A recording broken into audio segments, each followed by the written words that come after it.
한번 요한복음 8장 14절. 오늘부터 이제 한 학기 동안 인간론, 또 죄론, 구원론이라는 주제로 공부를 하겠습니다. 한번 요한복음 8장 14절.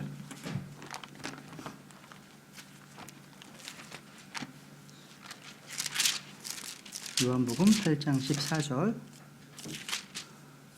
뒤에 목소리 들리세요? 뒤에 목소리 들리시나요? 요한복음 8장 14절. 같이 읽겠습니다. 시작.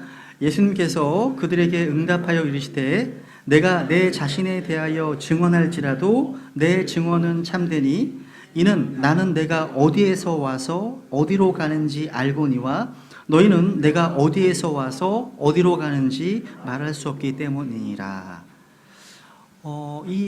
인간론, 또 죄론, 또 구원의 교리, 이 주제는요, 우리 인간의 기준에서 봤을 때는 가장 아마 관심 있어 하는 주제가 아닐까 생각합니다.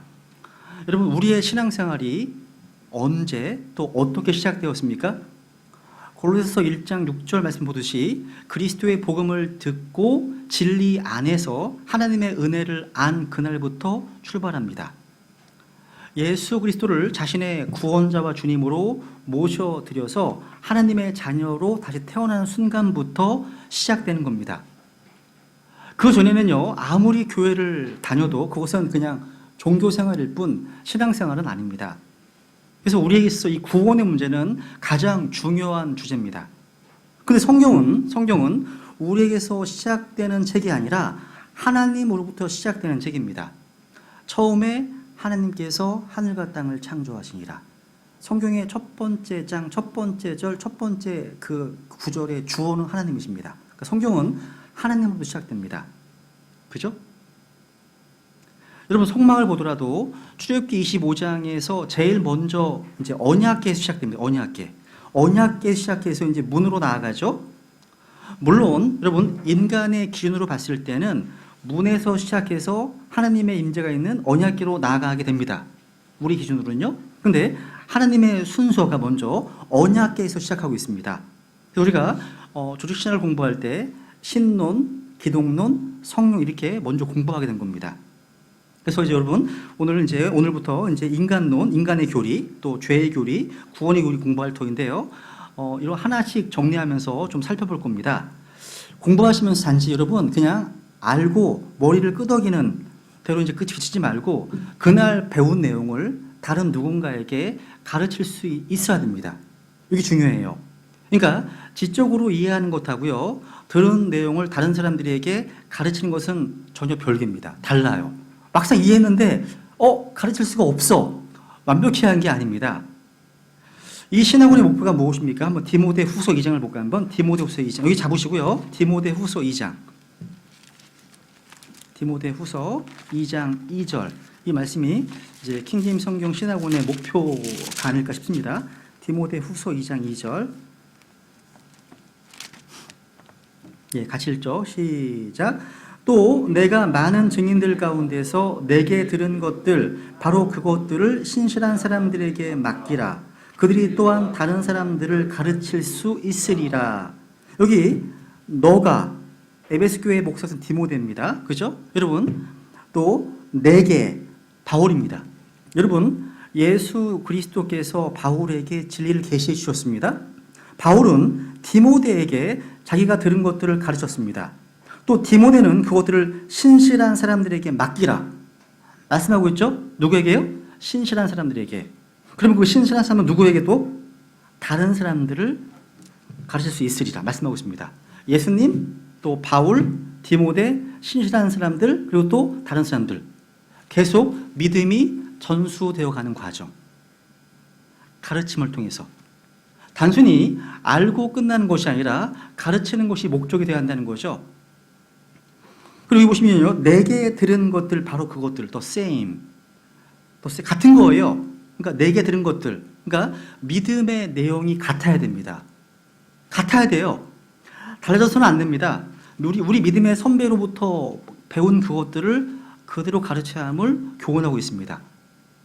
그래서 이런 마음 자세로 좀 신학원에 참여하시면 좋을 것 같습니다. 오늘은 이제 인간의 교리 첫 번째 시간으로요. 아주 쉬운 주제를 좀 다루려고 합니다. 구원받은 성도라면 이제 성경을 통해서 익히 알고 있는 주제인데요. 이 주제에 대해 성경이 뭐라고 말씀하고 있는지 한번 정리하려고 합니다. 즉, 인간이 어디에서 왔고 우리가 왜 여기에 존재하고 또 인간이 어디로 갈 것인가, 어디로 가고 있는가, 이런 아주 중요하면서도 기초적인 내용입니다. 여기 아까 요한복음 8장 14절에서 주님께서는요, 자신이 어디서 와서 어디로 가는지 아셨습니다.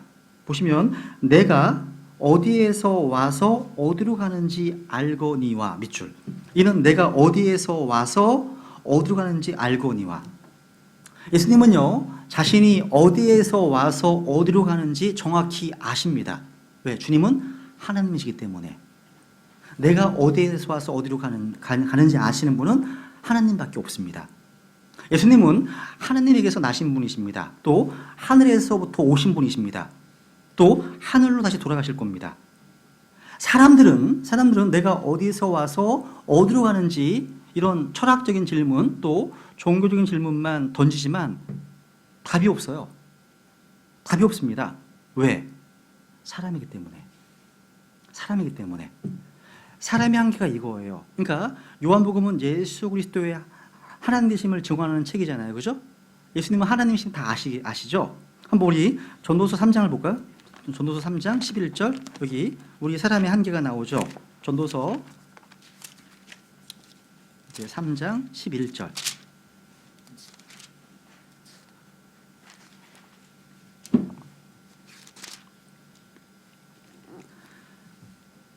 그분께서 자신의 때에 모든 것을 아름답게 만드셨고 또 그들의 마음속에 세상을 정하여 두셨으므로 아무도 하나님께서 만드시는 일을 처음부터 끝까지 알아낼 수 없도다.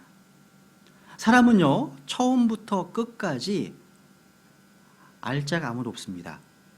사람은 이 땅에서 일어나는 어떤 일의 처음과 끝을 알 수 없고 더욱이 자신이 어디에서 와서 어디로 가는지 알 수 없습니다. 이 모든 것을 알 수 있다면 그건 인간이 아니에요. 하나님입니다. 주님은 바로 이 점에 근거해서 자신이 누구신지 증거하고 계신 겁니다. 우리 주님께서는 창세 전에 어디에 계셨고 지금은 어디에 계시고 또 앞으로 어디로 가실지 정확히 아십니다. 누구에게 배운 게 아니에요. 들은 게 아닙니다. 왜? 예수님은 주님이시기 때문에, 하나님이시기 때문입니다. 스스로 아시는 거예요. 그런데 사람들 가운데는 그런 사람은 아무도 없습니다. 그렇기 때문에 인류 역사에 있어서 가장 중요한 세 가지 질문이 바로 이겁니다. 이 주제입니다. 그럼 먼저 이제 첫 번째로 인간의 기원부터 한번 보겠습니다. origin. 이게 나는 어디에서 왔는가? 그죠? Where did I come from? 그죠? 내가 어디서 왔는가? 보통요, origin이란 말, 우주의 기원, 또 인간의 기원, 어떤 것의 기원을 찾으려고 한다면 이렇게 묻잖아요. 이게 어떻게 시작했지? 그게? 어떻게 시작하게 되었지? 이런 말 하잖아요. 여러분, 대한민국의 젖줄이라고 하는 한강은 어디에서 시작됐습니까? 한강? 시작점이 있을 거 아니에요. 직접 가보면 돼요. 한강은 강원도 태백에 있는 깊은 계곡의 작은 샘에서 시작합니다. 그러니까 계속 거꾸로 올라가면 출발 지점에 도달하게 되죠. 이게 기원입니다. 오리진이에요, 이게요. 그렇다면 인간의 기원은 어디서 왔을까요? 어떻게? 인류가 어떻게 출발했을까요? 조상이 누굴까요? 그죠? 이거 가장 중요한 질문 중에 하나입니다. 그러니까 인간이 이 땅에 어떻게 생겨나게 되었을까 하는 문제. 저는 부모님에서 나왔는데요. 부모님 저를 낳아주셨거든요. 그러면 그 부모님은 어디서 왔습니까? 할아버지 할머니에서 나왔죠. 그럼 할아버지는 어디서 나왔습니까? 증조 할아버지에서 나왔겠죠. 그죠? 이게 다 틀린 대답은 아니에요. 근데 우리를 시작한 바로 그 출발 지점으로 우리 가야 됩니다. 아까 얘기했던 강원도 태백에 있는 작은 샘처럼 진짜 그 근원으로 가야 한다는 거예요. 우리는 부모님 누구신지 또 할아버지가 누구신지 알고 있습니다. 그런데 우리의 첫 번째 조상이 누구인지에 대해서는 그걸 묻는 거예요. 그걸 묻는 겁니다.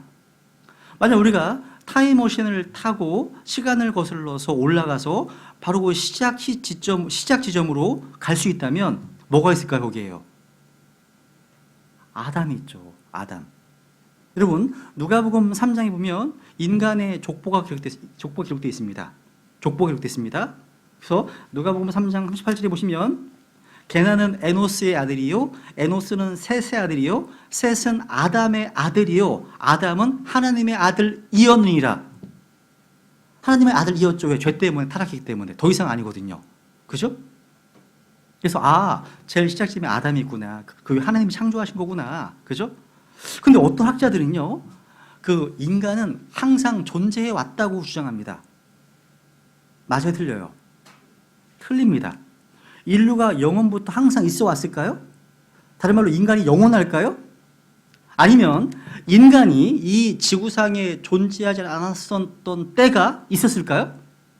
있었습니다. 한번 우리 시편 90편을 볼게요. 시편 90편 2절. 시편 90편 2절.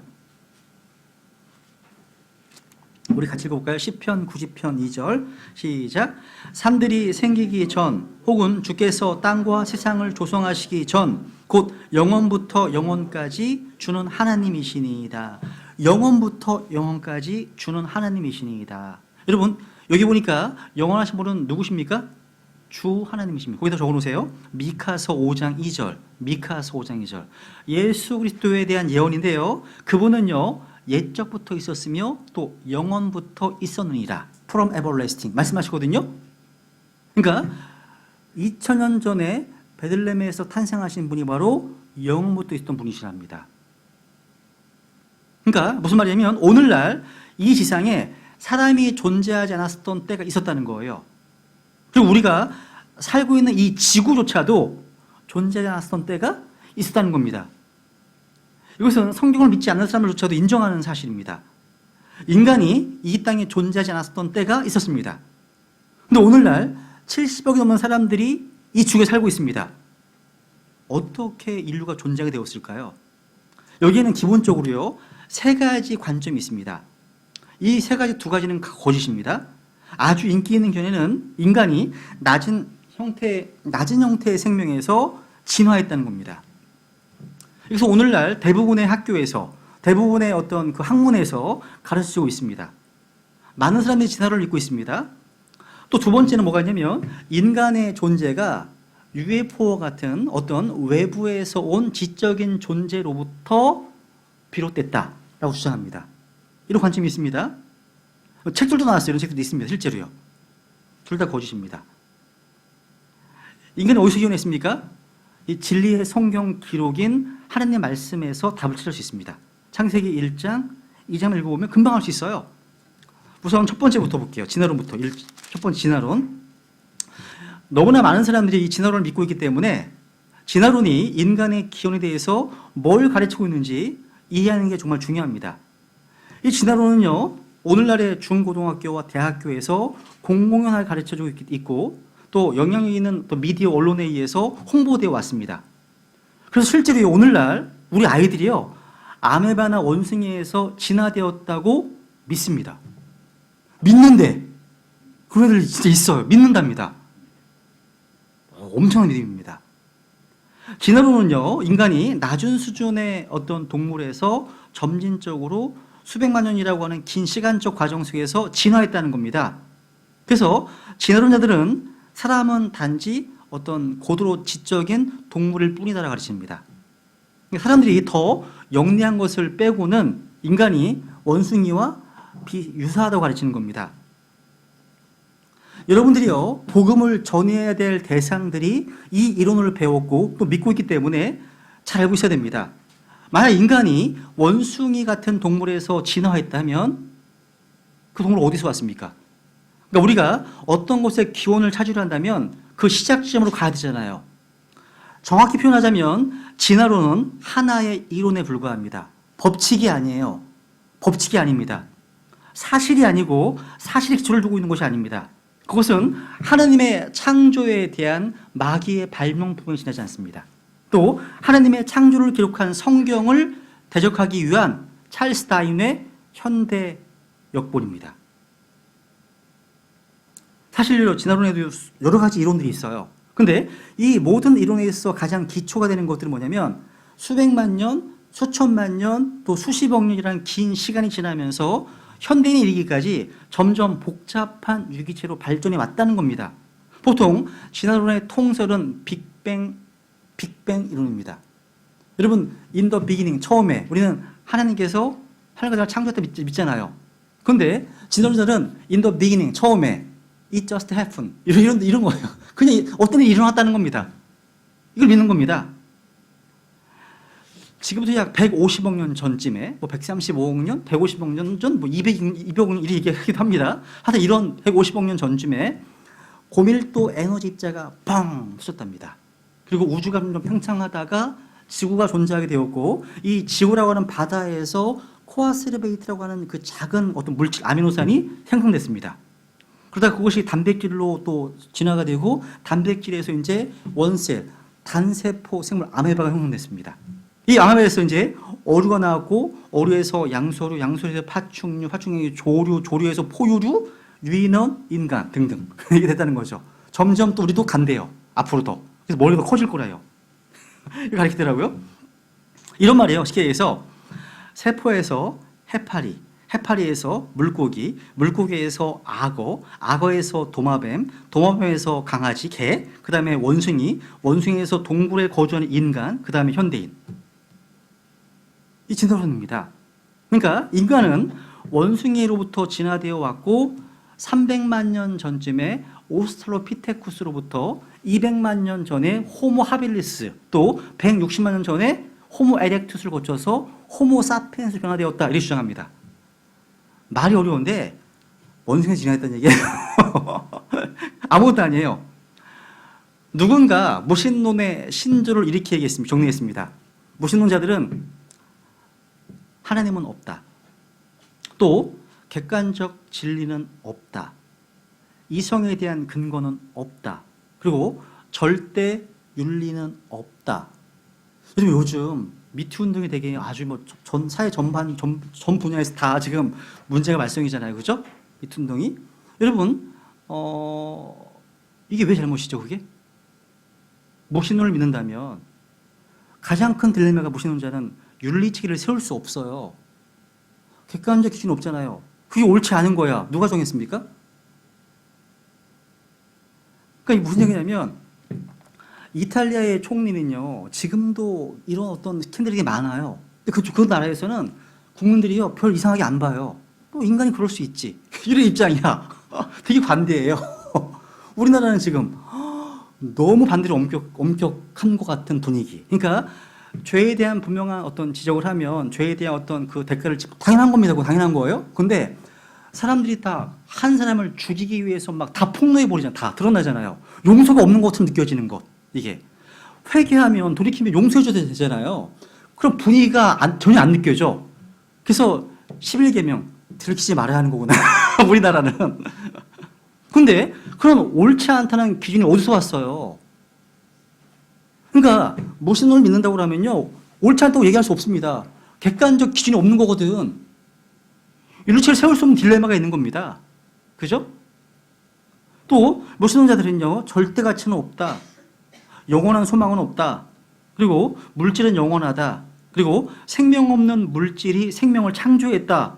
마음 없는 물질이 마음을 창조했다. 지능 없는 물질이 지능을 창조했다. 도덕 없는 물질이 도덕을 창조했다. 양심 없는 물질이 양심을 창조했다. 목적 없는 물질이 목적을 창조했다. 이게 무신론자들의 어떤 신조의 신조. 말이 안 되지 않아요? 이걸 믿어하고 내일 믿는다는 거죠. 그래서 여러분, 무신론자가 되려면 하나님이 없음을 증명해야 됩니다. 어떤 아이가, 꼬마 아이가, 7살짜리 꼬마 아이가요, 주일날 교회를 가요. 근데 이제 하나님 안 믿는 무신론자, 어떤 어른이요, 성경책 끼고 가는 아이를 향해서 얘기합니다. 얘야, 하나님이 어디 있다고 그래? 너 교회 가지 마. 하나님이 있다는 거 증명해주면 내가 너 1,000원 줄게. 이 아이가, 아저씨, 그러면요, 하나님이 없는 거 증명해 보세요. 지금 10,000원 드릴게요. 증명 못하죠. 당연한 거죠, 여러분. 그죠? 또 무신론자가 되려면요, 그리스도의 실제 또 그리스도의 부활에 대해서 이게 틀렸음을 증명해야 됩니다. 또 성경의 모든 예언들이 잘못됐다는 걸 증명해야 됩니다. 성경책이 사기라는 사실을 보여줘야 돼요. 증명 못합니다. 증명한 사람이 없습니다. 아직까지요. 그렇다면 자신을 무신론자라고 불러서는 안 돼요. 그런데 재미난 사실은요, 무신론, 진화론에도요, 두 가지가 있어요. 기본적으로 두 학파가 있습니다. 하나는 뭐냐면 무신론적 진화론이 있고 하나는 유신론적 진화론이 있습니다. 무신론적 진화론은 뭐냐면 하나님을 배제하고 성경을 아무 관계가 없는 책으로 내팽개칩니다. 근데 어떻게 물질이 처음 생성됐는지에 대해서는 답변할 수 없습니다. 한번 우리 로마서 1장 가볼까요? 로마서 1장. 어리석은 거예요. 로마서 1장 21, 22절. 어리석은 자는 자기 마음속으로 하나님이 없다 하는 거 말씀하고 있죠? 그죠? 어리석은 자예요. 왜 그러냐 보면 로마서 1장 21절, 22절 읽어볼게요. 시작. 그들이 하나님을 알되 그분을 하나님으로 영화롭게 하지도 아니하고 감사하지도 아니하며 오히려 자기들의 상상 속에서 허망해지고 또 그들의 어리석은 마음이 어두워졌나니 그들은 스스로 지혜롭다고 선언하나 어리석은 자가 되어. 보세요 여러분, 하나님을 알지만 하나님께 영광 돌리지도 않고 또 감사하지 않으면 사람은 진화하고 발전하고 지혜로워지는 것이 아니네요. 어떻게 돼요? 오히려 자기들의 상상 속에서 허망해집니다. 또 그들의 어리석은 마음이 어두워졌다고 말씀하고 있죠. 그러니까 하나님을 알지만 하나님께 영광 돌리지 않고 감사하지 않으면 우리 인간의 생각이 급격히 부패해지고 태화되어 버립니다. 하나님을 거부하고 말씀을 거부하면 사람의 이성은 어두워지게 되고 거기서 나온 게 무신론입니다. 그래서 무신론자들은 다 어리석은 자입니다. 오늘날 과학을 앞세워서 진화론을 주장하는 사람들, 빅뱅 가설을 마치 어떤 우주 생성에 단순화되는 것처럼 떠드는 사람들은 세상이 아무리 박세라고 떠받들어 주어도 성경은 뭐라고 말씀합니까? 그들을요? 풀 어리석은 자다. 어리석은 자다 말씀하고 있습니다. 여러분, 세계적으로 유명한 천체 어떤 물리학자가 있습니다. 스티븐 호킹이라는 박사. 아시죠? 그죠? 그죠? TV에 자주 나오잖아요. 이 분이요, 외계인의 존재 가능성에 대해서 시인했습니다. 그 사람들이 그걸 대비해야 한다는 견해를 피력한 후에요, 인간에게 더 이상 신은 필요하지 않다 선언했습니다. 필요하지 않다. 그래서 이 스티븐 호킹이 썼던 책들, 시간의 역사, 위대한 이런 책에 보면 우주 탄생에 신은 필요 없었다라고 선언합니다. 그리고 각 신문마다 이 기사를 큼지막하게 뽑아서 아주 호들갑 떨었습니다. 그래서 아인슈타인 이후에 최대 천체 물리학자의 연구 결과라면서 사람들이 환호했다는 거죠. 이 사람이 쓴 글 중에 이런 말이 있습니다. 철학은 죽었고 신은 필요하지 않다. 이제 물리학이 우주와 존재에 관한 본질적인 의문을 모두 설명할 수 있게 되었다라고 얘기했습니다. 그 당시에 종교계에서 즉각 반박을 했습니다. 논쟁을 벌였다는 거죠. 이것만이 아닙니다. 2006년도 영국 옥스퍼드 대학의 리처드 도킨슨, 그죠? 읽어보신 분 그 책 있으실 거예요. 여기 이제 God Delusion이라는 책이 있습니다. 이게 한국어로는 만들어진 신이라는 책이 번역됐습니다. 그 책에 보면 생물학의 입장에서 이렇게 얘기했습니다. 종교는 집단적 망상에 불과하다. 여러분 다 망상에 빠진 거 지금. 이렇게 얘기했습니다. 야, 그러니까 여러분, 스티븐 호킹이 물리학의 입장에서 신은 필요하지 않다, 이런 주장에서 화답한 거예요. 그러니까 물리학과 생물학이란 각 분야에서 천재들이라고 불리는 과학자들이 자신들이 연구하고 조사한 바를 토대로 신의 존재를 부정하고 없다고 선언한 겁니다. 생각해 보세요. 왜 머리가 좋은 이 과학자들이 자신의 분야에서 오랫동안 탐구하고 연구해 조사한 걸 발표하면서 신이 없다고 말할까요? 왜요? 성경에 답이 있어요. 욥기 11장 보세요. 욥기 11장. 알 수가 없어요. 욥기 11장. 욥기 11장 7절. 욥기 11장 7절. 가실조 시작. 내가 조사한다고 하나님을 찾아낼 수 있겠느냐? 내가 전능자를 완전히 찾아낼 수 있겠느냐? 안 된다는 거예요. 인간의 관찰, 인간의 실험, 인간의 연구조사 이거 가지고 하나님을 찾아낼 수 없습니다. 사람들은 과학적, 철학적인 방법으로 주님을 찾을 수 없습니다. 육체적인 감각이나 어떤 초자연적인 깨달음을 통해서 주님 찾을 수 없습니다. 어떤 고행이나 금욕이나 어떤 고도의 수련을 통해서 주님 찾을 수 있는 게 아니에요. 이런 자들은 스스로 지혜롭다고 말하지만 하나님은 그들의 마음이 어리석은 자다 이렇게 말씀하십니다. 하나 더 볼게요. 과학에 대한 성경의 관점입니다. 디모데전서 6장 보세요 한번. 디모데전서 6장 20절. 킹제임스 성경에서만 이제 사이언스라는 말이 과학으로 번역되어 있죠, 그죠? 과학에 대한 성경의 관점이에요. 보세요. 디모데전서 6장 20절.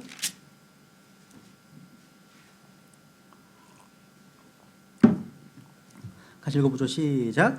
오 디모데야, 속되고 헛된 말장난과 또 거짓으로 과학이라 불리는 것의 반론들을 피하며 내게 맡긴 것들을 지키라. 과학, 뭐라고요? 거짓으로 과학이라 불리는 것의 반론들을 피하라 말씀하고 있네요. 그러니까 오늘날 과학, 천문학이든 물리학, 생물학, 수학, 역학 뭐 이런 것들, 이런 거 거짓으로 불리는 과학의 반론들, 이 반론들이요 어느 시대에나 주님을 대적했고 진리를 대적했고 지금도 마찬가지입니다. 마찬가지예요. 반론들이 있다는 거죠. 성경 말하잖아요. 그들은 스스로 지혜 있다고 선언하지만 어리석은 자가 되었다 이렇게 말씀하십니다. 이 세상 지혜는요 하나님을 아무리 탁월해도요 하나님을 알지 못합니다. 그래서 우리가 복음을 선포하는 게 필요한 겁니다. 하나 볼게요. 고린도전서 1장 21절. 고린도전서 1장 21절.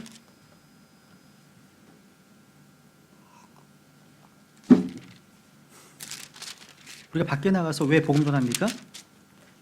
21절 보세요. 같이 읽죠. 시작. 하나님의 지혜에 있어서는 세상이 지혜로 하나님을 알지 못하였으므로 하나님께서 복음 선포의 어리석은 것으로 믿는 자들을 구원하시는 것을 기뻐하셨도다. 그렇습니다. 여러분, 이 세상 지혜를 가지고서는요 하나님을 알지 못합니다. 이 세상에 박사학위, 석사학위 수십 개 있다 하더라도 하나님 알지 못합니다. 그래서 복음 선포가 필요한 거예요. 필요한 겁니다. 사람들이요 하나님을 알지 못하는 것은요 그 마음과 생각 속에 하나님 두기를 싫어하기 때문이라고 성경은 말씀하고 있습니다. 그리고 자신들의 행위가 악하고 자신들의 행위가 드러날까 봐 책망받을까 봐 두렵기 때문이라고 성경은 전하고 있어요. 마치 이런 거죠. 교통법규를 어긴 사람에게는 경찰관이 있기를 바래 없기를 바래요? 없기를 바라죠. 그죠? 범죄한 죄인들에게 있어서는요 하나님이 정말 이게 힘든 거예요. 없기를 바라는 거예요. 그게요 당연한 거죠. 두 번째, 지난번에는 뭐가 있어? 또 유신론적 진화론. 이게 뭐냐면 이 이론은요 로마 천주교 교황을 비롯해서 현대주의자, 또 신정통주의자, 또 신복음주의자 이런 사람들이 신학자들이 성경을 과학과 조화시키기 위해서 주장한 겁니다. 그러니까 성경을 과학과 타협, 화해시키기 위해서, 접목시키기 위해서 주장한 거 이게 유신교 진화론입니다. 이게 무슨 얘기냐면 물질의 시작, 처음 in the beginning 시작은요 하나님께서 그 물질을 창조하셨고 그리고 그 다음에 그 물질을 빅뱅으로 터뜨리셨다는 거예요. 하나님 허락하신 거죠. 그죠? 그러니까 하나님께서 창조하신 다음에 그 진화의 과정을 하나님께서 허락하셨다는 겁니다. 이게 유신론적 진화론입니다. 거짓말이죠. 그죠? 타협의 입장. 이 이론은 보통요 6일간의 창조 과정이 창세기 1장에 나오잖아요. 그 하루하루를 24시간이라고 주장할 수가 없어요. 왜? 긴 기간이 필요하거든요. 그래서 그 하루가 10,000년이다, 10만 년이다, 100만 이렇게 설명합니다. 성경에 나오는 날은 어떤 날이에요? 실제 날입니다. 하루입니다. 하루. 동일시잖아요. 하루입니다. 그죠? 그렇다면 이 진화론에는요, 많은 문제점들이 있습니다. 몇 가지만 소개해 드릴게요. 첫 번째, 생명이에요. 생명이 없는 무생명으로 나온다? 불가능합니다. 불가능합니다. 이 과학 법칙입니다. 진화론자들은요, 첫 번째 살아있는 세포가 무생명에서 진화했다고 가르칩니다. 근데 여기에는 아무런 증거가 없어요. 생명은 결코 우연히 발생되지 않습니다. 이 세상에 존재하는 모든 생명, 동물, 식물, 인간의 생명 다 왜 있습니까? 생명의 창시자이신 하나님께서 그렇게 만드셨기 때문입니다. 그러니까 하나님께서 생명의 창시자시잖아요. 시편 36편 9절에 보시면 생명의 샘이 주께 있으므로 우리가 주의 빛 안에서 빛을 보리이다 말씀하십니다. 생명의 샘이 어디 있다고요? 주님께 있습니다. 이 생명 주님께서 받은 거예요. 받은 겁니다. 그리스도인은요, 영원한 생명 받았어요. 구원받은 사람들조차도요, 피지컬한 생명을 받았습니다. 주님 받았습니다. 그죠? 우리 안에 영원한 생명이 있어요. 안 믿으시죠? 그죠? 창세기 1장 1절 이전부터 존재했던 생명이 우리 안에 있다는 사실. 영원한 생명. 두 번째부터 보시면 양서류가 파충류로 진화했다는 증거가 없습니다. 파충류가 포유로 진화했다는 증거가 없어요. 파충류가 새로 진화했다는 증거가 없습니다. 수백만 개 화석을 봐도 이 진화론 주장이 얼마나 터무니없는 것인지 알게 됩니다. 그러니까 진화론자들은, 진화의 법칙이 아니죠, 진화론자들은 결코 사실로 입증되지 않은 이론들을 지금 붙들고 있는 겁니다. 이론입니다. 이론. 다만 창세기 보면 1장에 보시면 하나님께서는요, 창조하신 그 종 안에서의 다양성 인정합니다. 예를 들면 개만 보더라도 개 안에 되게 다양한 진돗개, 세파트, 풍선 다 많잖아요. 그죠? 그러니까 성경에는 각기 종류대로 할 때 이 종 안에 다양성 인정하시는 거예요. 인정합니다. 고양이도 다양하잖아요. 인간도 다양하잖아요. 그죠? 그러니까 하나님께서는 종 안에서 변화에 대한 유전적인 잠재력을 주셨습니다. 그런데 노출 안 되는 점 뭐냐면 한 종의 어떤 동물이 다른 종으로 바뀐다? 이건 불가능합니다. 아니라는 거예요. 종은 안 바뀝니다. 각기 종류대로입니다. 각기 종류대로. 창세기 1장에 10번 나와요. 10번. 아마 하나님이 걱정하신 것 같아요. 진화론 믿을까 봐. 그래서 각기 종류라는 말 10번 하신 겁니다. 야, 종 안에서는 변화가 가능하지만 종이 바뀌진 않는다. 이런 말이죠. 그죠? 도마뱀이 새로 변하지 않죠. 파충류가 사제로 변하지 않습니다. 개가 고양이로 바뀌지 않습니다. 그죠? 마찬가지로 원숭이가 인간을 지나치지 않습니다. 한번 우리 창세기 1장 1절 읽어보세요. 창세기 1장 1절 우리 같이.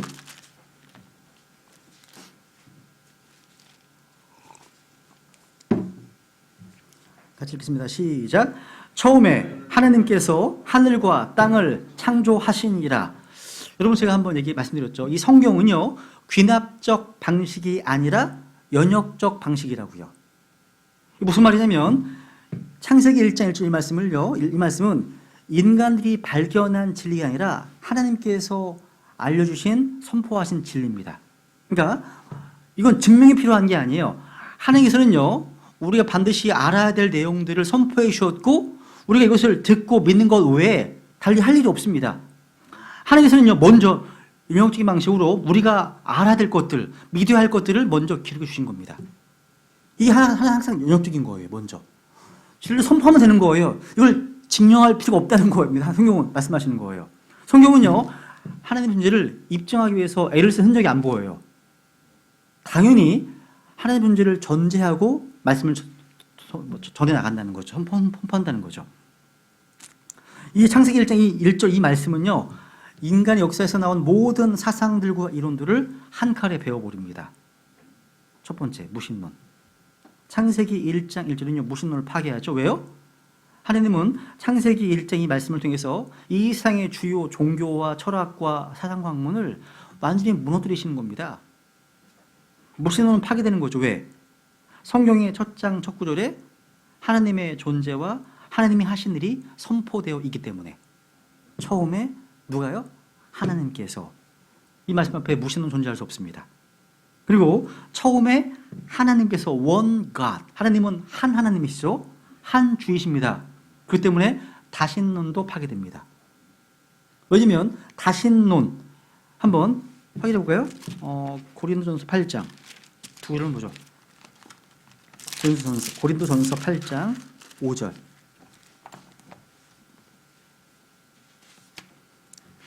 비록 하늘이나 땅에나 신들이라 불리는 자들이 있어 신들도 많고 주들도 많으나, 그죠? 많죠? 근데 예레미야 10장 가볼게요. 예레미야 10장 11절. 사람들이 오늘날 신들이라고 섬기는 분들이 많습니다. 그죠? 예레미야 10장 11절. 예레미야 10장 11절. 같이 읽어볼게요. 시작. 너희는 그들에게 이같이 이르기를 하늘들과 땅을 만들지 아니한 신들 곧 그들은 땅과 이 하늘들 아래에서 멸망하리라 하라. 분명하죠, 그죠? 야, 사람들이 섬기고 숭배하는 모든 신들은 다 멸망합니다. 하나님은 하나님 한 주이십니다. 그렇게 다신론도 무너지는 겁니다. 그리고 창세기 1장 1절 이 말씀은요, 오늘날 전 세계 과학자들, 교육자들 이 주장하는 진화론을 파괴합니다. 하나님께서 하늘과 땅을 창조하셨다고 말씀하셨지 진화시켰다고 말씀하지 않으셨습니다. 그죠? 하늘과 땅은 창조된 곳입니다. 그죠? 사람과 동물, 각종 생물들은 다 창조된 곳입니다. 보이는 것과 보이지 않는 것 모든 것 다 창조물이지 진화물이 아니에요. 여러분 마가복음 13장 19절에 보시면 예수님께서요, 하나님께서 창조하신 창조 세계가 시작된 때부터 이때까지 말씀하시거든요. 모세가 창조론을 지어낸 게 아니에요. 예수 그리스도께서 하나님께서 창조하신 창조 세계라고 분명하게 이 창조의 진리를 확증해 주셨습니다. 그래서 오늘날 로마의 교황 얘기하잖아요. 그죠? 하나님이 진화를 허락하셨다고. 진화를 허락하셨다고. 거짓말입니다. 오늘날의 교황이나 신정통주의자들이 주장하는 유신론적 진화론은요, 이건 성경과 과학을 조화시키려고 하는 시도. 이것은요, 한마디로 이런 거예요. 우리 주 예수 그리스도의 오류를 교정하려고 하는 자들이 불과한 겁니다. 감히. 주께서는 창조를 인정하셨잖아요. 믿으셨잖아요. 실제로요. 그죠? 유신론 진화론은 바로 하나님을 지금 교정하려고 하는 시대에 불과한 겁니다. 그리고 여러분 창세기 1장 1절은요 범신론을 또 무너뜨립니다. 범신론이 뭐예요? 야, 이 책이 나고 내가 이 책이야. 물질이 나고 내가 물질이야. 그죠? 성경은 얘기하잖아요. 처음에 하나님께서 하늘과 땅을 창조하시니라. 하나님과 하늘과 땅은 별개입니다. 같은 게 아니죠. 하늘이 하나님이 아니잖아요. 그죠? 우리가 이렇게 하는 것처럼 하늘의 왕국이 있습니다. 또 하나님의 왕국이 있습니다. 같은 겁니까? 오늘날 기독교계의 95% 이상이 같다고 믿습니다. 천국, 하나님 나라 같다고 봅니다. 아닙니다. 같다면 The Kingdom of Heaven과 The Kingdom of God 같다면 헤븐이 갓이란 말이에요. 범신론이죠 이게. 같지 않죠. 헤븐은 피지컬한 거잖아요. 이 땅에 세워지는 것. 하늘의 왕국이고요. 갓은 하나님의 영이시잖아요. 눈에 안 보입니다. 내면적인 겁니다. 우리 안에 있는 거잖아요. 다른 겁니다. 자, 그러니까 창세기 1장 1절 범신은 무너지는 거죠. 그리고 창세기 1장 1절은요 물질의 영원성, 유물론을 파괴합니다. 여러분 물질은 영원부터 존재해 왔었던 것이 아닙니다. 어느 한 시점에 하나님께서 창조하신 겁니다. 여러분 이제 헬라 철학자들, 그리스 철학자들은요 이 물질이 영원부터 존재한다고 주장합니다. 근데 여러분 처음부터 있었던 것은 물질이 아니라 하나님이십니다. 하나님이신 거예요. 그러니까 존재하는 모든 것의 그 제일 원인자라고 하죠. 그 존재하는 모든 것의 제일 원인자는 바로 하나님이신 거죠. 하나님. 그래서 요한복음 1장에 보면 처음에 말씀이 계셨고, 그죠? 요한 1서를 볼까요? 요한 1서 1장 1절 볼까 한번? 처음부터 있었던 것이 뭔가 보세요. 요한 1서 1장 1절. 요한복음과 요한 1서는 비슷한 게 많아요. 요한복음 3장 16절. 사랑 나오죠? 요한 3장 16절 사랑 나옵니다. 이 비슷한 게 많아요. 1장 1절 같이 읽어볼까요? 시작. 처음부터 계셨던 그것, 즉 생명의 말씀에 관하여는 그것을 우리가 들었고 우리 눈으로 보았으며 자세히 살펴보았고 우리 손으로 만졌노라. 이 성경을 기록한 성령님께서 처음부터 계셨던 것이 뭐라고 말씀하시죠? 생명의 말씀. 말씀이 대문자 W입니다. 말씀이신 예수 그리스도십니다. 그죠? 그러니까 처음부터 계셨던 그것 말씀이셨구나. 말씀. 물질이 아닙니다. 틀린 겁니다. 유물론 틀린 겁니다. 그러면 또 창세기 1장 1절은요, 또 여러분 이런 거 있죠. 불가지론, 숙명론 다 파괴시킵니다. 여러분 그 이신론 기억하시면 이신론이 뭔지 이신론? 뭐 데카르트, 뭐 조지 워싱턴 다 이신론자잖아요. 무슨 이신론은 뭐냐면 하나님께서 모든 만물을 창조하셨지만 이 만물에 관여를 안 하신다. 아무런 관여를 안 하신다. 이 이신론자거든요. 운명론도 마찬가지예요. 세상은 저절로 굴러가는 게 아닙니다. 그러니까 역사의 수단 원리에 따라서 세상은 돌고 도는 곳이 아닙니다. 운명의 수레바퀴 이런 거 없습니다. 없습니다. 하나님께서는요 모든 만물을 창조하셨고 그 창조하신 모든 것을 이 능력의 말씀으로 지금 떠받치고 계십니다. 한번 히브리서 1장 3절.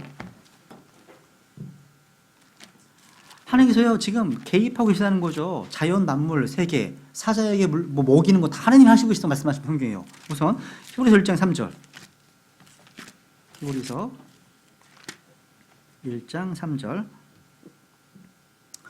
하나님의 영광의 광채시요 그분 자체의 정확한 형상이시며 자신의 권능의 말씀으로 모든 것을 떠받치시는 이 아들께서는 자신의 권능의 말씀으로 모든 것을 upholding 떠받치시는 아들께서는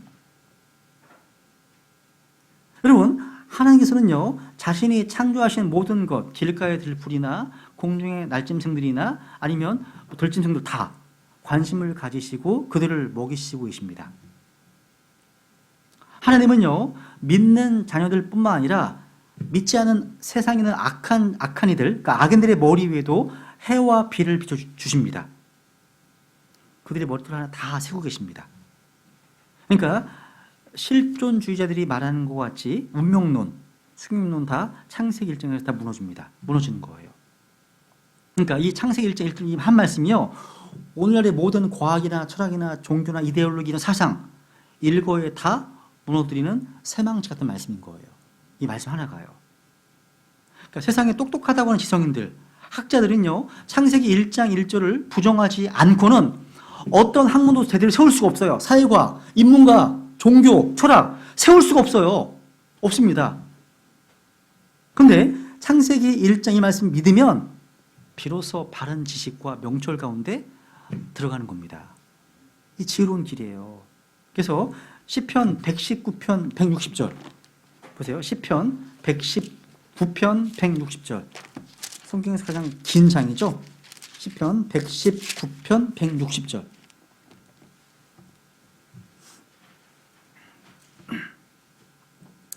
같이 읽어볼게요. 시작. 주의 말씀은 처음부터 진실하오니 주의 의로우신 판단들은 모두 영원히 지속되나이다. 주의 말씀은 처음부터, 이 처음이 언제예요? 창세기 1장 1절부터 처음에 하죠. In the beginning. 주의 말씀은 from the beginning, 처음 거기부터 참되다, 진실하다. 창세기 1장 1절부터 진실한 말씀임을 선포하는 겁니다. 그죠? 그것만이 아닙니다. 창세기 1장 나머지도 읽어보시면 오늘날 진화론자들이 주장하는 많은 것들이 성경 말씀과 정반대임을 알게 돼요. 성경 창세기 1장을 이제 보시면 창조의 주간 몇 번째 날에 뭐가 창조되는지를 잘 알게 되죠. 한번 그 뒤에 두 번째 보세요. 프린트물 교재 보시면 성경적 창조론과 진화론을 비교했습니다. 이게 단순한 의견 차이가 아닙니다. 절대 서로 화해할 수 없는 정반대에 있어요. 반대. 보세요. 읽어보면 금방 알아요. 성경적 창조론은요, 하나님께서 처음에 물질을 창조하셨죠. 진화론자들은요, 처음부터 물질이 존재했답니다. 그죠? 또 창조론은 뭐예요? 지구가 태양이나 별보다 먼저 존재했습니다. 이 믿으시죠? 가끔가다 까먹으신 분들이 계시더라고요.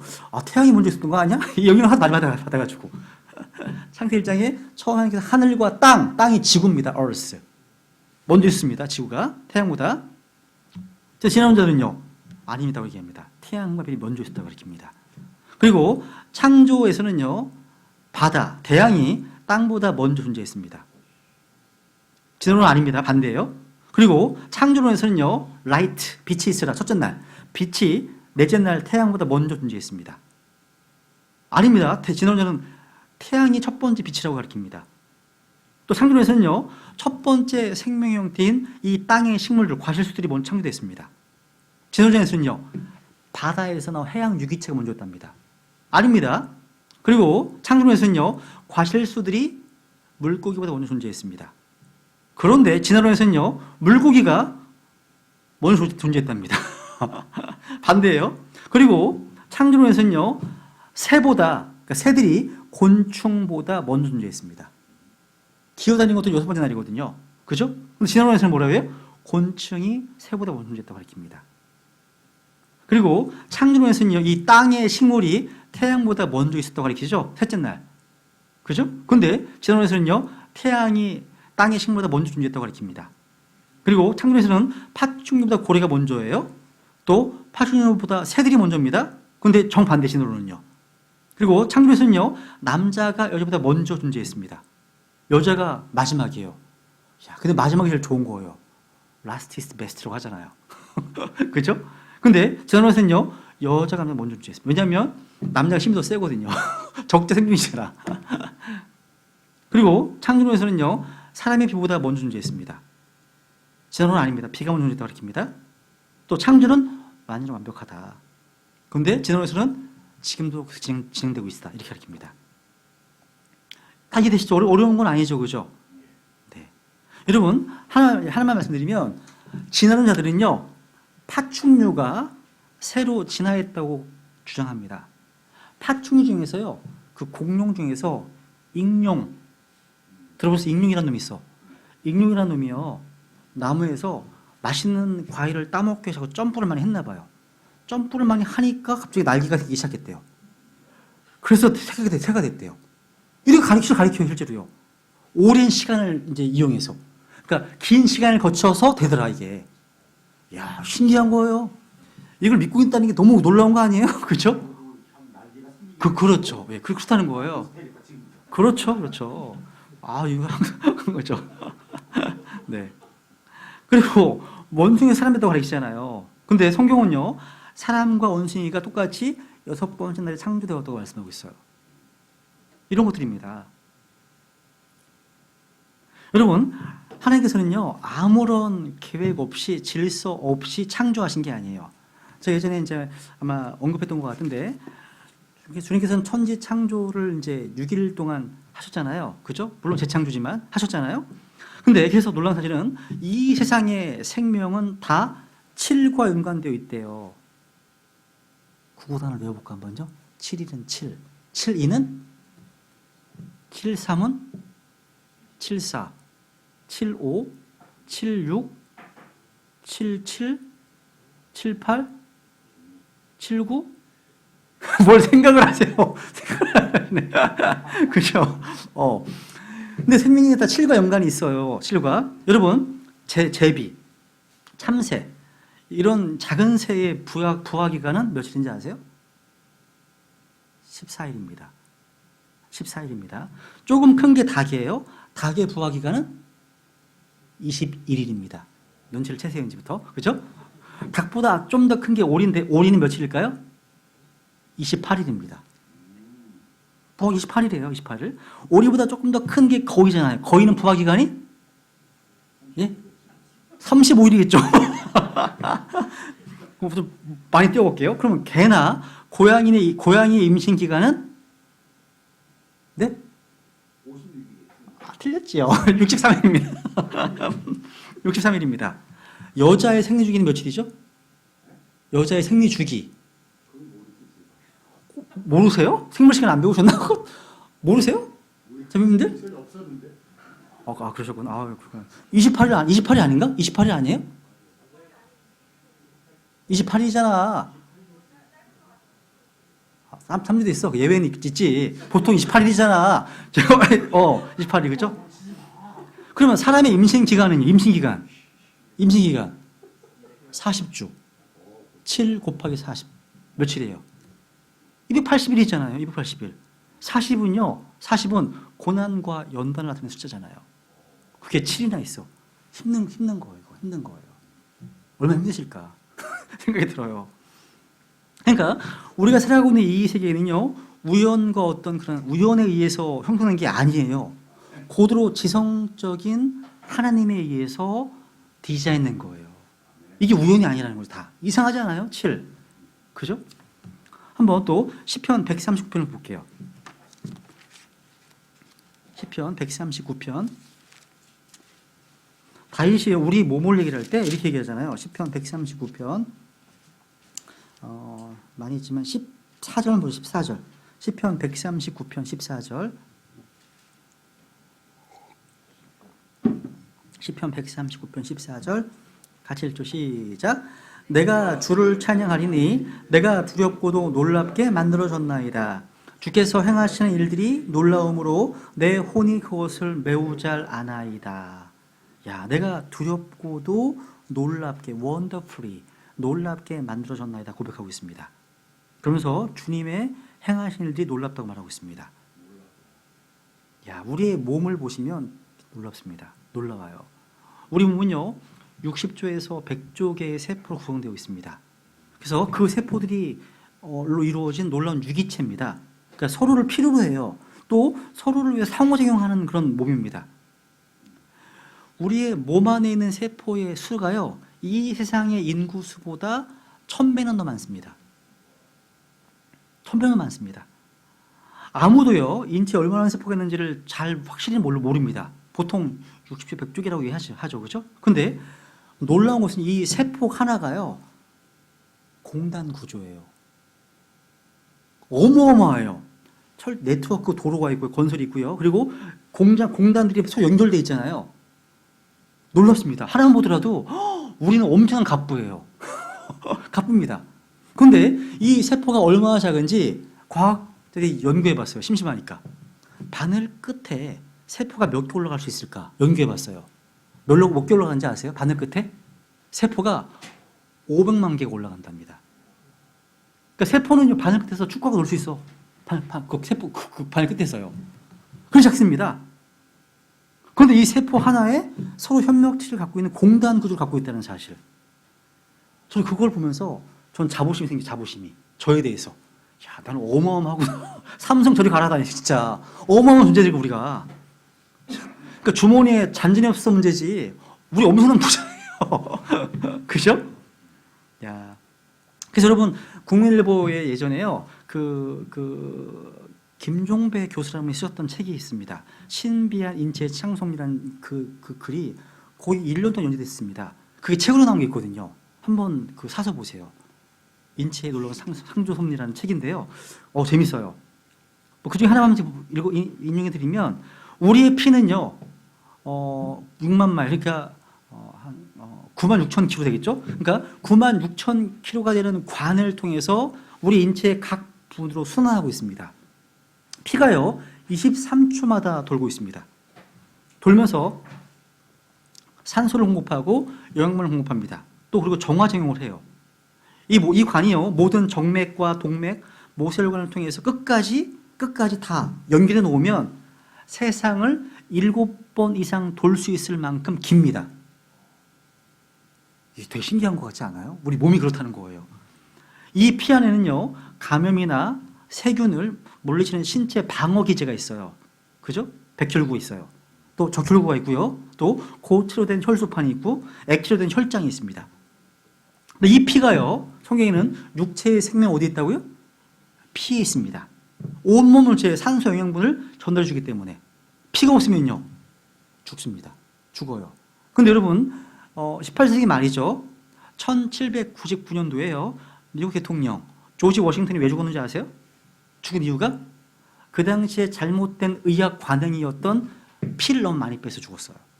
그러니까 그 시대 사람들은요, 사람들이 왜 질병에 걸리냐? 질병의 원인이 나쁜 피라고 믿었습니다. 나쁜 피. 그래서 정맥을 잘라가지고요, 그 피를 밖으로 내보내면 치유되겠지 믿었습니다. 믿은 거예요, 실제로요. 만약 그 당시에 이 조지 워싱턴과 그 의사들이요, 레위기 17장 말씀, 육체의 생명은 피에 있다, 이 말씀 믿었다면 워싱턴은 안 죽었을 겁니다. 안 죽었을 거예요. 근데 워싱턴이 죽은 후에도 60년 동안 그런 관행이 계속됐다고 하더라고요. 참 놀랍습니다. 그죠? 잠언 4장 하나 볼까? 잠언 4장 23절. 여러분, 여러분의 몸을 보면서 놀라워해야 돼요. 여러분, 우리가 이 몸이 내 거 같으세요? 내 거? 이 몸이요? 손 움직이고 내가 막 걸어다니고 하니까 내 거 같으시죠? 아닙니다. 생각해봐요. 여러분 몸 안에 허파. 여러분이 스스로 숨 쉬어 하고 계세요? 아니죠. 여러분의 심장을 보고서 심장아, 뛰어야 돼. 이거 의식하고 살면 못 살잖아요. 누가 뛰게 해주시거든. 호흡을 누가 하게 하시잖아요. 성경에 보면 너희 호흡을 주장하신 하나님 말씀하시거든요. 누가 호흡하게 하시는 거 지금요. 심장을 누가 뛰게 해주시잖아요. 그죠? 그래서 잠언에 보면 23절, 4장 23절 같이 읽어볼까요? 시작. 열심을 다하여 내 마음을 지키라. 생명의 근원이 거기에서 나오니라. 열심을 다하여 내 heart, 심장을 지켜라. 그러면 생명의 issues of life, 생명의 분출이 거기에서 나온다. 육체의 생명은 피에 있다. 말씀하고 있죠? 생명에서, 심장에서 피가 분출되고 있잖아요. 두 개가 다 가능한 번역이에요. 이걸 마음으로 번역하면 삶의 문제, 생명의 근원이 되겠지만, 생명의 문제들 되겠지만, 이게 심령으로 하게 되면 생명의 분출, 이렇게 번역할 수 있습니다. issues of life. 심장은 4분의 1 정도의 혈액을 5,000번, 6,000번 펌프질을 합니다. 근데 그렇게 피곤해하지 않아요. 제가 심장이 나쁘거든요. 부정맥이 있고, 그리고 이제 몸이 막 피곤하고, 이제 특히 주일날 저녁 되면, 무리가 좀 되면, 심장이 좀 아파요, 약간. 그래서 누워만 있어야 되고, 막 어지럽고 그래요. 병원에 가면 병원에서는 심장이 그때 안 뛰니까 안 나와, 아무것도. 안 나오는데 본인은 내가 알고 있어요. 근데, 내가 언제 갈 수 있겠구나. 항상 준비해야 되겠구나. 그래서 제 가방에는 항상 청심환이 있어요. 의사분이 비아그라를 처방해 주셨는데, 비아그라를 먹으면 이게 심장이 뛴다네요? 목사가 비아그라를 갖고 다닐 수 있어요. 그래서 이제 청심환을 갖고 다니거든요, 제가 청심환을. 예방으로요. 그래서 청심환을 먹게 되면 이게 완화가 되니까, 막 뛰다가 완화가 되니까. 근데 어쩌거나 이 심장이 지금 계속해서 피곤해하지 않고 휴식을 취하지 않는 놀라운 펌프 기관이라는 거. 이 심장 자체가요. 누가 뛰게 해주고 계시잖아요. 하나님의 은혜라는 거예요, 다. 감사한 겁니다. 하나하나. 그리고 이제 우리 몸 안에는 또 600개 이상의 근육이 있습니다. 이게 굉장히 놀랍습니다. 설계되어 있는 거예요. 우리 몸을요, 엑스레이로 찍어보면 사람의 관절과 뼈가 기가 막히게 디자인되어 있습니다. 금방 할 수 있어요. 돌아갈 때 딱 돌아가고 멈출 때 멈춥니다. 여러분 이 목이요, 180도밖에 안 들어가잖아요. 최대한 들어갔자 360도 들어가면 얼마나 편하겠어요. 다 들어가면 편할 거 아니에요. 왜 안 들어갈까요? 여기 D가요, 중추신경이 내려가기 때문에 목이 다 들어가잖아요. 큰일 나는 겁니다. 그런데 최대한의 융통성을 주면서 신경을 보호하는 선에서 멈춘 거예요. 이게 디자인된 거죠. 이게 어떻게 우연이에요, 이게요. 디자인된 거죠. 또 사람의 척추가요, S자로 굽어있기 때문에 뛰어도 충격이 내에 전달되지 않게 만들어졌습니다. 설계되어 있는 겁니다, 이게요. 설계되어 있는 거죠. 이것만이 아닙니다. 뭐 신경 체계부터 다, 그 책에 다 그게 나와요. 보면서 저는 화장실에서 소변을 볼 때도요, 이게 소변을 만들어지는 과정을 제가 그 책 읽었거든요. 그래서 고백할 수밖에 없습니다. 나의 하나님, 고백할 수밖에 없어요. 되게 신기한 거, 이게요. 한 방울 한 방울이요. 여러분도 그 책 읽어보면서 한번 진짜 그렇게 반응하시는 거, 반응. 네? 김종배 교수님이에요. 김종배. 네네네. 읽어보시게요. 형제님 그 레포트 제출하세요. 저한테. 형제님만 레포트 제출해요. 저 줬으니까. 네. 여러분, 진화론자들은 이렇게 얘기합니다. 이제 마무리할게요. 우선 첫 번째 시간은 동물들이요, 돌원변이라고 불리는 우연의 결과에 의해서 한 형태에서 다른 형태의 생명이 변할 수 있었다고 주장합니다. 말도 안 되는 거죠, 그죠? 지금은 유전공학 때문에요, 이게 불가능하구나, 안 되는구나 알아요. 근데 유전공학이 나오기 전에는요, 이렇게 주장했습니다. 말도 안 되는 겁니다. 아무리 익룡이 점프한다고 해서 뛰는다고 해서 팔이 나옵니까? 날개가 나옵니까? 유전학적으로 안 되는 겁니다. 안 되는 거죠. 그죠? 그래서 진화론의 결과가 뭐냐면요. 진화론을 사실로 받아들인다는 것은요. 창조의 기록을 부인하는 겁니다.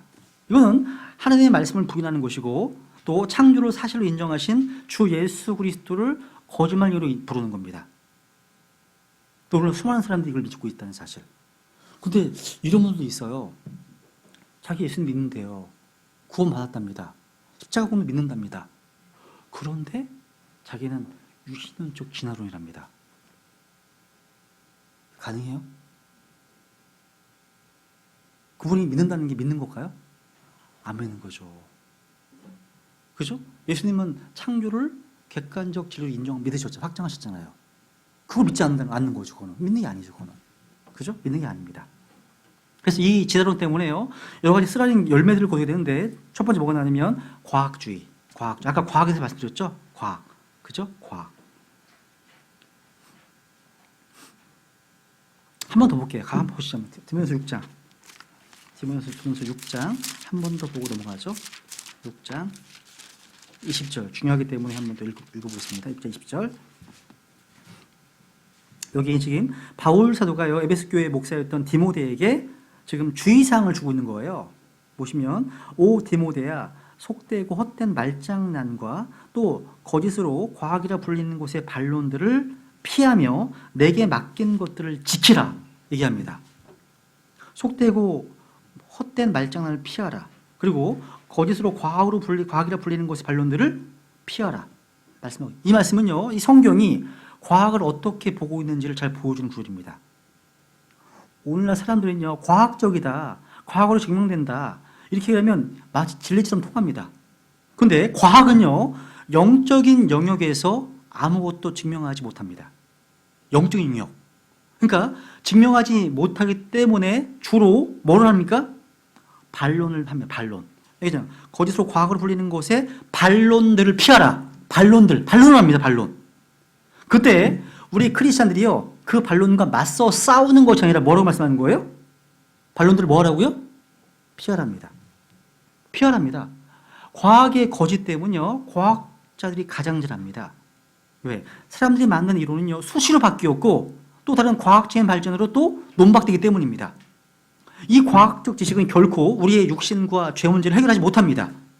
그래서 여기 21절 읽어볼까 같이 시작. 그것을 내세우던 어떤 자들이 믿음에 관하여는 잘못하였느니라. 은혜가 너와 함께 있기를 원하노라. 아멘. 그러니까 그것을 내세우던 어떤 자들이 믿음에 관하여는 잘못했다 말씀하고 있죠. 과학, 철학, 전통 이런 것들을 내세웠던 자들이 믿음에 관하여 잘못했습니다. 두 번째 열매가 뭐냐면 인본주의. 인본주의는요. 휴머니즘. 이것은요. 죄라는 사실을 부인합니다. 죄. 그러니까 인간이 점점 나빠지는 게 아니라 점점 더 좋아지고 있다고 선언합니다. 진화론, 후천연주의 마찬가지에 다요. 그리고 낙태, 안락사, 자살 이걸요. 적자 생존을 위해서 투쟁하는 동물이라고 생각하는 사회에 있어서 당연한 논리적 결과입니다. 성경은 적자 생존을 지지하지 않습니다. 이웃을 향한 사랑과 생명의 신성함 또 존경을 가르칩니다. 성경은요. 그리고 또 진화론 열매 사회주의, 공산주의. 그리스도인은 절대 공산주의자가 될 수 없습니다. 그리스도인은요. 그죠? 아닙니다. 여러분 사회주의, 공산주의 뭐냐면 정치적인 영역에서 하나님의 말씀을 부인하는 겁니다. 막시스트들에 있어 오늘 현대 공산주의 창시자 칼 마르크스 다음으로 중요하게 여기는 인물이 누군지 아세요? 다윈입니다. 다윈. 끼리끼리입니다. 마르크스는요, 다윈의 이론에 크게 영향을 받았습니다. 파시즘? 마찬가지예요. 나치즘? 인종적 우월주의 다 진화론적 사고 열매입니다. 거기서 나온 거예요. 두 번째, UFO까지 하고 마칠게요. UFO 이론. 이거는 제가 아주 짧게 하겠습니다. 그리고 쉽게 1시간 씻겠습니다. 1시간 쉰다는 게 아니라 10분 씻겠습니다. 10분. 어떤 분들은요, 인간의 기원을요, UFO와 연관지어 설명하기도 합니다. 이 사람들은요, 성경을 믿지 않습니다. 그리고 진화론도 믿지 않아요. 그러니까 이 UFO를 추구하는 사람들은요, 다른 행성에서 어떤 지적인 존재가 이 지상의 인간의 생명을 출발시킨 것으로 믿습니다. 여러분, 제가 보기에 이 UFO 이론은요, 아주 어리석어 보이지만 부분적으로는 어떤 진리가 있어요. 무슨 얘기냐면 이 사람들은요, 지성적인 설계자가 없이 인간이 존재할 수 없다, 이걸 인식하고 있어요. 이걸 인식하고 있는 거예요. 어떻게 우연이 되냐. 그러니까 뭐냐면 인간을 존재하게 하는 데 있어서 진화론자들이 말하는 어떤 지성적인 사고도 없다는 주장, 여기에 문제가 있구나, 이걸 알고 있는 거예요, 얘네들은요. 그죠? 그러니까 지성인이라면 지적인 설계 없이 이러한 정교한 우주가 만들어졌다? 이게 말하는 건 어리석은 거라는 거죠. 그죠? 그래서 뭔가 왜 하나님은 또 인정하고 싶지 않고 그러니까 외계인 어떤 존재에 의해서 인간이 만들어졌다는 겁니다. 근데 UFO로는요, 제가 조금 읽어봤는데 무슨 제가 느끼기에는 무협지인 것 같은 느낌이요. 소설적인 것 같은 느낌이에요. 그래서 별로 신경 안 쓰셔도 돼, 이 내용은요. 우리나라에는 별로 없어요. 주장하는 사람들이 별로 신경 쓸 필요 없을 것 같습니다. 그리고 세 번째, 인간의 창조에 대한 하나님의 진리, 요거 이제를 하고 쉬죠. 이거 하고 쉬죠, 뭐, 그죠? 창세기 2장 한번 보세요. 창세기 2장. 2장 7절. 인간의 창조에 대한 창세기 2장 7절 보시면요, 주 하나님께서 땅의 흙으로 사람을 지으시고 생명의 숨을 그의 콧구멍에 불어넣으시니 사람이 살아있는 혼이 되니라. 여기 보니까 인간이 원숭이에서 만들어진 게 아니라, 아니면 또 외부에서 온 UFO에서 지어진 존재가 아니라 어디서 만들어졌다고요? 땅의 흙으로 사람을 지으셨답니다. 땅의 흙으로. 우리 몸은요, 주님께서 더스트, 흙, 먼지, 이런 흙을 사용해서 지으셨습니다. formed. 여러분의 얼굴 모양 하나님께서 지으셨어요. 그렇죠? 지으셨습니다. 우리 사람을 성경에서는 진토, 먼지, 티끌, 또 흙으로 된 집, 이렇게 표현합니다. 하나님은 누구세요? 하나님은 성경에 보면, 이사야서 같은 데 보면 하나님을 토기장이라고 부릅니다. 토기장이. 왜? 땅의 흙으로 사람을 지으셨기 때문에. 그 다음 보세요. 생명의 숨을 그의 콧구멍에 불어넣으시니. 이 말씀 뭐예요? 이 말씀? 생명의 숨, 그러니까 영을 불어넣으신 것 말합니다. 사람의 코는요, 숨을 쉬는 지체입니다. 입으로 숨을 쉬지만 코로 숨을 쉬는 게 기본이죠. 하나님은 사람의 입에다가 아니야. 입에다가 아니라 콧구멍에다가 생명의 숨을 불어넣으셨습니다. 여러분, 코로 숨 쉬시나요? 저희 아이들은요, 특히 큰 아이, 기현이 같은 경우는 이게 알레르기, 비염, 신경증이 항상 있어가지고 추운 겨울에도 문을 열어놓고 자야 돼요. 조금만 더우면 숨을 못 쉬어서 되게 힘들어 하거든요. 근데 우리 기현이가 이제 지금 미국에 있거든요. 있는데 테네시주가 되게 시골 그쪽이거든요. 근데 연락이 왔어. 아빠, 나 여기 살고 싶어. 코로 숨 쉬는 게 뭔지를 알았어. 너무 행복해. 그러는 거예요. 공기가 너무 좋고 날씨도 너무 쾌적하니까 얘가 코로 숨을 쉰다는 거예요. 이제 행복하대요. 한국 오고 싶지 않대요. 이것 봐라? 이제 너 간지 지금 한 2달밖에 안 되는데 왜 오고 싶지 않아? 그만큼요. 그러니까 코가 막혀가지고요, 코로 호흡하기 곤란한 사람들은요, 그 고통이 말할 수 없습니다. 정말 힘든 거예요. 힘듭니다. 근데 한번 이사야서 2장을 보세요. 이사야서 2장 22절. 인간의 나약함에 대해서 말씀하시면서 이렇게 얘기하시잖아요. 이사야서 2장에 보시면